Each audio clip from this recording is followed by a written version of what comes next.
The U.S. Department of Housing and Urban Development estimates that nearly 50,000 veterans are currently homeless, with half of those vets suffering from a serious mental illness.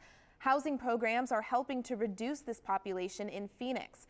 But as Michael Gordon reports, the battle to end veteran homelessness has yet to be won. Homelessness is it's a hard thing to get out of. Former Marine Greg Doyle spent 8 years on the streets of Phoenix, stuck in a cycle of drug abuse before finding the Victory Place Veterans community. And it's been a blessing to have found this, they found me actually, so. Despite signs of progress, Veterans Services Program Administrator Sean Price says that the war against veteran homelessness is far from over, especially for those with mental illness.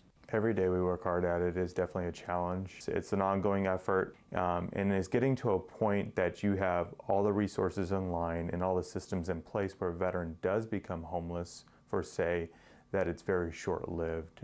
Housing communities like Victory Place have helped lower the number of homeless veterans in Phoenix. But for those vets suffering from severe mental illness, the help they need can often be the hardest to find.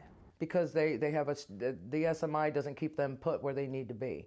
It's a little harder for them to stabilize and stay put long enough for us to get them into the housing that they absolutely qualify for. Victory Place recently broke ground on a new housing development that will add an additional 96 housing units, 30 of which will be used specifically to house homeless vets suffering from severe mental illnesses. I would say that it still needs attention, by all means.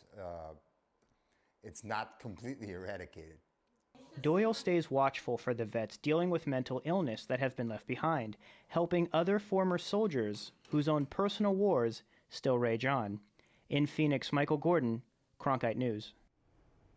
Now, in order to help locate and stabilize veterans with SMI, Victory Place has instituted crisis intervention units and a 24/7 counseling service.